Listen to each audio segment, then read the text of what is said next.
ஸ்ரீ குருப்பியோ நமஹா. வணக்கம் அன்பு நண்பர்களே. பரங்குன்றம் திருவருள் யூடியூப் சேனலுக்கு உங்கள் எல்லாரையும் நான் அன்போடு வரவேற்கிறேன். திருப்பரங்குன்றம் திருமுருகன் திருவருளால் நீங்கள் எல்லா நலமும் வளமும் பெற்று சந்தோஷமாக இருக்கணும்னு நான் எப்போவுமே முருகனை வேண்டிக்கிறேன். வணக்கம். இப்போ நான் புது வருஷத்தன்னைக்கு நம்ம என்ன பூஜை பண்ணலாம் அப்படிங்கிறத பற்றி தான் நம்ம இந்த வீடியோவில் பார்க்க போகிறோம். ஆங்கில புத்தாண்டு இப்போ பிறக்குது, அதாவது 2025 ஆங்கில புத்தாண்டு பிறக்க போகுது. வரப்போகிற இந்த ஆண்டு உங்களுக்கு எல்லா விதத்திலையும் மகிழ்ச்சியானதாகவும் உங்களுடைய விருப்பங்களை நிறைவேற்றி வைக்கக்கூடிய ரொம்ப சந்தோஷமான ஆண்டாகவும் நடக்கணும்னு நான் இறைவனை வேண்டிக்கிறேன். பிறக்க போகிற இந்த புது வருஷத்தில் எல்லாவித நன்மைகளையும் தரணும் அப்படிங்கிறதுக்காக நம்ம இந்த பூஜையை செய்கிறோம். இந்த பூஜையை வழக்கம் போலவே ஒரு டெமோ பூஜையாக தான் பண்ணி காமிச்சிருக்கேன். ஒரு எளிமையான, அதாவது சீக்கிரமே பண்ணக்கூடிய பூஜைகள் வரிசையில் தான் இந்த பூஜையுமே அமையுது. அதனால சீக்கிரமாக பண்ணுறாப்புல தான் இந்த பூஜையுமே நான் செஞ்சு காமிக்க போகிறேன். இப்போ இது நீங்கள் ஒன்று நம்மளுடைய சம்பிரதாயம் எப்படி பார்த்தீங்கன்னாக்கா, நம்ம ராத்திரி நேரத்தில் பூஜை பண்ணுறதுங்கிறது சிவராத்திரி மட்டும்தான். வைகுண்ட ஏகாதசி அன்னைக்கு முழுக்கவும் நம்ம ராத்திரி முழுக்கவும் கண் விழிச்சிருந்து பூஜை பஜனைகள் நம்ம செய்கிறோம். மற்ற நாட்களில் நம்ம இரவு நேர பூஜைகள் செய்யறதுங்கிறது நமக்கு வழக்கம் இல்லை. இந்த பூஜையை நீங்கள் புது வருஷத்தன்னைக்கு காலையில் பிரம்ம முகூர்த்தத்தில் இதை செஞ்சது ரொம்ப ரொம்ப நல்லது. அதனால பிரம்ம முகூர்த்தத்திலேயே இந்த பூஜை செய்யறாப்புல பார்த்துக்கோங்க. காலையில் நீங்கள் 3 மணிக்கு எழுந்திரிச்சு நீங்கள் இந்த பூஜைக்கு உண்டான ஏற்பாடுகள் ஆரம்பிச்சிங்கன்னா 5:30 மணிக்குள்ள கண்டிப்பாக இந்த பூஜையை செஞ்சிடலாம். அப்படி செய்ய முடியாதவங்க மினிமம் 6 இல்லை 6:30 மணிக்குள்ளேயாவது இந்த பூஜையை செஞ்சு முடிக்கிறதுக்கு பாருங்க. பிரம்ம முகூர்த்தத்தில் இந்த பூஜையை செஞ்சீங்கன்னா இதனுடைய பலன் ரொம்பவே ஜாஸ்தியாக இருக்கும். இப்ப நம்ம இந்த பூஜைக்கு உண்டான ஏற்பாடுகள் என்னென்ன செய்யணுங்கிறத ஃபர்ஸ்ட் பார்க்கலாம். முதல் நாளே நீங்க இந்த மாதிரி ஒரு மகாலட்சுமி தாயாருடைய படம், நமக்கு எல்லா வளங்களையும் தரக்கூடிய மகாலட்சுமி தாயாருடைய படத்தை நீங்க எடுத்து வச்சு அதை தொடச்சு பொட்டு வச்சு பூ வச்சு எல்லாம் ரெடி பண்ணி வச்சுக்கோங்க. பூ கூட நீங்க மறுநாள் காலையில வச்சுக்கலாம். வச்சுட்டு இதுக்கு முன்னாடி நான் இங்க ஒரு அக்ஷய பாத்திர ரங்கோலியோடைய மினியேச்சர், அதாவது சின்ன சைஸ் கோலம் போட்டிருக்கேன். இதனுடைய பெரிய கோலம் ஏற்கனவே நம்ம சேனல்ல வீடியோ போட்டிருக்கோம். இந்த சின்ன கோலம் வேணுங்கிறவங்க நீங்க கமெண்ட்ல சொல்லுங்க, நான் அதையும் ஒரு வீடியோவா போடுறேன். இதுக்கப்புறம் உங்க குலதெய்வம் படம் ஏதாவது இருந்ததுன்னா கண்டிப்பா வச்சுக்கோங்க. குலதெய்வம் படம் இல்லாததுனால நான் இந்த கருங்காலி குச்சி வச்சிருக்கேன்.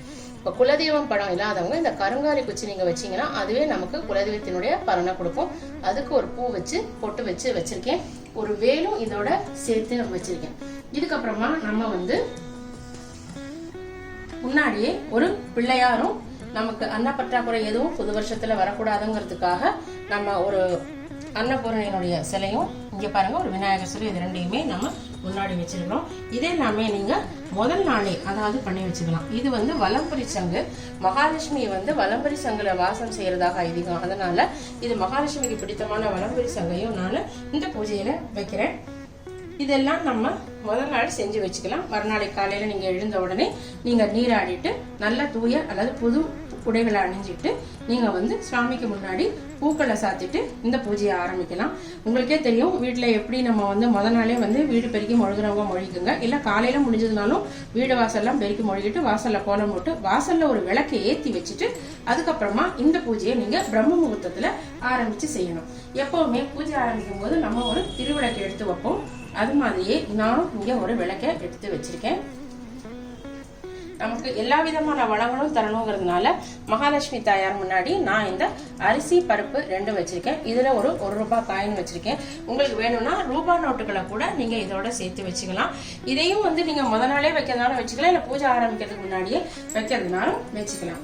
இதுக்கப்புறமா நம்ம பூஜையை துவங்க வேண்டிய பொருட்கள், முக்கியமான பொருட்கள் எல்லாம் நம்ம இப்ப எடுத்து வச்சுக்க போறோம். ஊதுவத்தி எடுத்து வச்சுக்கோங்க. எப்பவும் போல சூடன், அதுக்கப்புறம் சாம்பிராணி, இதெல்லாமும் நீங்க எடுத்து வச்சுக்கோங்க. இதுக்கு ரொம்ப முக்கியமா இந்த பூஜைக்கு என்ன தேவை அப்படின்னா இந்த மஞ்சள் குங்குமம் தான். இந்த மஞ்சள் குங்குமங்கிறது மலர்கள் கூட ஒரு வீட்டுல கம்மியா இருக்கலாம், ஆனா மஞ்சள் குங்குமம் எப்பவுமே நிறைஞ்சிருக்கணும். அது மாதிரி இந்த மஞ்சள் குங்குமத்தை வச்சுதான் நம்ம இந்த பூஜை முழுசையுமே பண்ண போறோம். அதனால இந்த மஞ்சள் குங்குமத்தை நான் எடுத்து வச்சிருக்கேன். இந்த மஞ்சள் குங்குமத்தை வச்சுதான் நம்ம இந்த பூஜையை பண்ண போறோம். முதல்ல நம்ம எல்லா பூஜையும் ஆரம்பிக்கிறதுக்கு முன்னாடி விநாயகர் துதி சொல்லித்தான் ஆரம்பிப்போம். அது மாதிரி விநாயகர் துதி சொல்லி விநாயகருக்கு ஒரு பூ சாற்றி நம்ம இந்த பூஜையை துவங்கலாம். விநாயகருக்கு ஒரு பூவை சாத்திருக்கேன். நீங்க உங்களுக்கு தெரிஞ்ச ஒரு விநாயகர் துதியை சொல்லுங்க. இல்ல விக்னேஸ்வர பூஜை பண்ண டைம் இருந்ததுன்னா சுமுகாய நமகான ஆரம்பிக்கிற அந்த நாமாவளிகளை சொல்லி விக்னேஸ்வரருக்கு ஒரு பூஜை பண்ணிக்கோங்க. பூஜை பண்ணி அதுக்கப்புறமாக நீங்க இப்ப மெயின் பூஜை நம்ம மகாலட்சுமி தாயாருக்கு ஆரம்பிக்க போறோம். இந்த பிள்ளையார் பூஜை முடிஞ்ச உடனே நம்ம குலதெய்வத்துக்கிட்ட இந்த வருஷம் நமக்கு எல்லா விதமான நலங்களும் வளங்களும் நமக்கு கிடைக்கணும், எந்த பிரச்சனைகளும் வரக்கூடாது.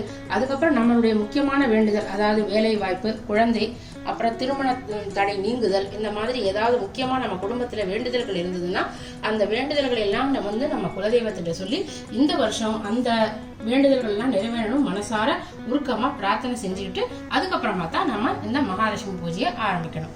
இப்ப இதுக்கப்புறமா நீங்க பாத்தீங்கன்னா இப்ப இந்த படத்துல மகாலட்சுமி தாயார் எழுந்தருள வேண்டி நம்ம மனசீகமாக ஒரு பூ இல்லைன்னா அட்சதை கையில இப்படி எடுத்துக்கோங்க. எடுத்துட்டு மனசீகமாக அம்மா இந்த பூஜையில நீ எழுந்தருளி, நான் தெரிஞ்சோ தெரியாமையோ ஏதாவது குத்தம் செஞ்சதாலும் மன்னிச்சு இந்த பூஜையில நீ எழுந்தருளி எனக்கு இந்த பூஜையை நல்லபடியா நிறைவேற்றி தரணும் அப்படின்னு வேண்டிட்டு இந்த பூவை மகாலட்சுமி தாயாருடைய பாதங்கள்ல சமர்ப்பிக்கணும். அதுக்கு பிறகு ஒரு கிண்ணமும் ஒரு பஞ்சபாத்திரமும் எடுத்துக்கோங்க. இந்த கிண்ணத்துல தண்ணி நிரப்பிருக்கேன். இதுலயும் கொஞ்சம் தண்ணி ஊத்திருக்கேன். இதுல நீங்க இந்த பஞ்சபாத்திர உதிரினால தீர்த்தத்தை எடுத்துக்கிட்டு அம்பாள் நம்ம படத்துல எழுந்தருள் இருக்காங்க இல்லையா, இப்போ ஒருத்தர் நம்ம வீட்டுக்கு வந்தா எப்படி உபச்சார பூஜை பண்ணுவோமோ அந்த மாதிரி தான் நம்மளும் பண்ணணும். முதல்ல தாயினுடைய பாதார விந்தங்களை அபிஷேகம் பண்றதா நினைச்சிட்டு 3 தடவை இதுல தண்ணி சேர்க்கணும். அதுக்கப்புறம் தேவியினுடைய 2 திருக்கரங்களையும் அலம்புவதாக நினைச்சுக்கிட்டு இதுல 2 முறை தண்ணி சேர்க்கணும். அதுக்கப்புறம் தேவிக்கு ஆஜமணியம், அதாவது அருந்துவதற்கு நீர் தருவதாக நினைச்சுக்கிட்டு இதுல 3 தடவை தண்ணி சேர்க்கணும். அதுக்கப்புறம் இதை அம்பாளுக்கு அபிஷேகம் செய்யறதாக நினைச்சுக்கிட்டு இந்த பஞ்சபாத்திரத்து நித்தியத்திலேருந்து இதை 3 தடவை அம்பிகைய அபிஷேகம் பண்றதாப்புல நினைச்சு சேர்க்கணும். ஸ்ரீ சுத்தம் தெரிஞ்சவங்க ஸ்ரீ சுத்தம் சொல்லிட்டு 11 தடவை இந்த மாதிரி தீர்த்தம் சேர்க்கலாம். ஸ்நானம் முடிஞ்ச பிறகு திருப்பியும் அவங்களுக்கு அருந்துவதற்கு நீர் தருவதாக, அதாவது ஆச்சமனியம் செய்வதாக நினைச்சிட்டு திருப்பி இதுல 3 தடவை நீர் சேர்க்கணும்.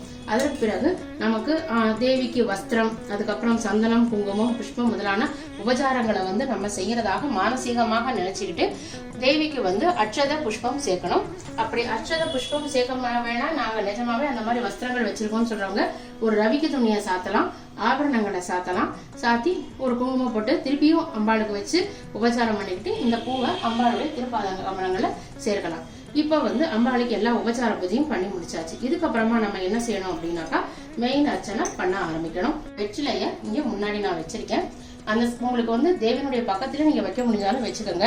வெற்றியை தருவதனாலதான் இது பேரு வெற்றிலை அப்படின்னு உங்க எல்லாருக்குமே தெரியும். இப்ப நம்ம உபச்சார பூஜைகள் முடிஞ்சிருச்சு. இப்ப அர்ச்சனை பண்ண ஆரம்பிக்க போறோம். இப்ப மஞ்சளால தேவிக்கு லட்சுமி அஷ்டோத்தர சதநாமாவளி உங்க எல்லாருக்குமே தெரியும். அந்த 108 நாமாவளியில முதல் 54 நாமாவளிகளுக்கு இந்த மாதிரி மஞ்சளை வச்சு அர்ச்சனை பண்ணணும். அர்ச்சனை பண்ணிட்டு அதற்கு பிறகு குங்குமத்தால மீதி 54 நாமாவளி புவனேஸ்வரிய நமகான்னு முடியுது இல்லையா, அத வரைக்கும் நீங்க குங்குமத்தால 108 நாமாவளிகள் சொல்லி 108 நாமாவளியில 54 நாமாவளிக்கு மஞ்சள், 54 நாமாவளிக்கு குங்குமம் சொல்லி நீங்க அர்ச்சனை பண்ணணும். இது டெமோ பூஜைங்கிறதுனால நான் இந்த மாதிரி வெற்றிலையில பண்ணி காமிச்சிருக்கிறேன். நீங்க 2 வெற்றிலைகள் எடுத்து வச்சுட்டு ஒண்ணுல முழுக்கவும் மஞ்சள், இன்னொரு முழுக்கவும் குங்குமம் வச்சுக்கிட்டீங்கன்னா நீங்க அதுக்கப்புறமா நீங்க நெத்திக்கு வச்சுக்கவும், நீங்க தேய்ச்சி குளிக்கவும் அந்த மஞ்சளையும் குங்குமத்தையும் நீங்க உபயோகப்படுத்திக்கலாம். இந்த மாதிரி மஞ்சள் குங்குமத்தால லட்சுமி அஷ்டோத்தர சதநாமாவளி சொல்லி நீங்க பூஜை செஞ்சு நிறைவு செய்யணும். இதுக்கு பிறகு எப்பவும் போல நம்ம எல்லா பூஜைக்கும் செய்யற மாதிரி தூப தீப ஆராதனை, அதாவது சாம்பிராணி அல்லது ஊதுவத்தி காட்டணும். ஒரு ஒற்றை தீபத்தை ஏற்றி நம்ம ஆராத்தி காமிக்கணும். அதற்கு பிறகு உங்களால முடிஞ்ச நிவேதனம் இதை இந்த பஞ்சபாத்திர நிதியத்தை இதுல கொஞ்சம் விடுறேன். விட்டுட்டு நம்ம இந்த எங்கிட்ட வெத்தலை பாக்கு வாழைப்பழங்களுக்கு நான் வச்சிருக்கேன். உங்களால முடிஞ்ச எந்த நிவேதனம் செய்யலாம். பாயசம் செய்யலாம், பானகம் வைக்கலாம், பழங்கள்லயே வெவ்வேறு விதமான பழங்கள் வைக்கலாம், தேங்காய் உடைச்சு வைக்க முடிஞ்சாலும் தாராளமா வைக்கலாம். அந்த மாதிரி வச்சு நீங்க அம்பிகைக்கு நிவேதனம் செய்யணும், அதாவது கண்டரோட பண்ணணும். இத பண்ணி முடிச்சதுக்கு பிறகு நீங்க கற்பூர ஆரத்தி காமிக்கணும். கற்பூர ஆரத்தி காமிச்சு முடிச்ச பிறகு நீங்க உங்களையே ஒரு 3 தடவை ஆத்ம பிரதர்சனமாக சுத்தி கையில கொஞ்சம் புஷ்பம் அட்சதை எடுத்து அம்பாளுடைய திருப்பாதங்கள்ல சமர்ப்பிச்சு ஒரு நமஸ்காரம் பண்ணி எழுந்திருக்கணும். எழுந்து முடிச்ச பிறகு நீங்க ஒரு தட்டுல மஞ்சள் குங்குமம் மட்டுமே சேர்த்த ஒரு ஆரத்தி கரைச்சு நீங்க அம்பாளுக்கு காமிக்கணும். நெல்லிக்காய் தீப ஆரத்தி பத்தி நான் ஏற்கனவே ஒரு வீடியோ போட்டிருக்கேன். அந்த வீடியோ கூட நீங்க காமிக்க முடிஞ்சதுன்னா ரொம்ப நல்லது. நீங்க இப்ப நான் அந்த மஞ்சள் குங்கும நீரால ஆரத்தி எடுத்து உங்களுக்கு காமிக்கிறேன். இந்த மாதிரி மஞ்சள் குங்கும நீரால நீங்க ஆரத்தி எடுத்து சாமிக்கு காமிச்சுட்டு நீங்க இதை வச்சிடலாம். இதை உங்களுக்கே தெரியும், கால் மீறி படாத இடத்துலதான் நீங்க இதை ஊத்தணும். இந்த மாதிரி நீங்க பூஜையை நிறைவு செஞ்சு முடிச்ச பிறகு 2 கைகளையும் கூப்பிக்கிட்டு அம்பிகை கிட்டக்க தெரிஞ்சோ தெரியாமையோ இந்த பூஜையில நடந்திருக்கக்கூடிய குற்றங்களுக்கு மன்னிப்பு கேளுங்க. மன்னிப்பு கேட்டு முடிச்ச பிறகு திரும்பவும் ஒரு தடவை உங்களையே 3 தடவை ஆத்ம பிரதர்சனமாக சுத்தி வந்து அம்பிகைக்கு ஒரு நமஸ்காரம் செஞ்சுட்டு இந்த மாதிரி கிண்ணத்தையும் தீர்த்தத்தையும் பக்கத்திலேயே வச்சுட்டு இந்த பூஜை பலன்களை எல்லாம் அம்பாளுடைய திருப்திக்காக செஞ்சேன் அப்படின்னு சொல்லி இதை 3 தடவை இந்த கிண்ணத்துல சேர்க்கணும். சேர்த்து முடிச்சுட்டு அம்பிகைக்கு ஒரு புஷ்பம் அட்சதையை கையில எடுத்துட்டு இந்த வந்தருளி இந்த பூஜையை நடத்திக்கிட்டதுக்கு ரொம்ப ரொம்ப சந்தோஷம் அப்படின்னு சொல்லி அம்பாளை கிரகப்பிரவேசம் பண்ணணும். யதாஸ்தானம்னு மகாலட்சுமி தாயாரா சொல்றது இல்ல, அதனால கிரகப்பிரவேசம்னு சொல்லிட்டு இதை லேசா இந்த படத்தை வடக்கு பக்கமாக நகர்த்தி நீங்க உங்க பூஜை அறையில வைக்கணும். திரும்பவும் ஒரு தடவை நமஸ்காரம் பண்ணிக்கிட்டீங்கன்னா இந்த பூஜை நிறைவாயிடுச்சு. இந்த பூஜை செய்யறதுக்கு முக்கியமா ஒரு 15 to 20 நிமிஷம் தான் வேணும். எல்லா ஏற்பாடுகளையும் நீங்க முத நாளே செஞ்சு வச்சுக்கிட்டீங்கன்னா தாராளமா இதுல உங்களுக்கு தெரிஞ்ச மத்த உபச்சாரங்கள், அதாவது ரவிக்கு துணி சாத்துறது, கஜ வஸ்திரம் சொல்ற பஞ்சுமாலை சாத்துறது, அப்புறம் ஆபரணம் சாத்துறது, இதெல்லாம் தாராளமா நீங்க பண்ணலாம். முத நாளே நீங்க செஞ்சு வச்சுக்கிட்டீங்கன்னா சீக்கிரமே இந்த பூஜையை உங்களுக்கு விரைவாக முடிக்கிறதுக்கு வசதியாக இருக்கும். இந்த பூஜை நீங்க செஞ்சு இந்த புது வருஷத்துல எல்லா நலமும் வளமும் பெறணும்னு நான் மனசார கடவுளை வேண்டிக்கிறேன். இந்த வீடியோ உங்களுக்கு பிடிச்சிருந்ததுன்னா லைக் பண்ணுங்கள், ஷேர் பண்ணுங்கள், சப்ஸ்கிரைப் பண்ணுங்கள். உங்களுக்கு தெரிஞ்ச மற்ற சோஷியல் மீடியா பிளாட்ஃபார்ம்ஸ்லையும் ஷேர் பண்ணுங்கள். விரைவிலேயே உங்களை மீண்டும் சந்திக்கிறேன். நன்றி, வணக்கம்.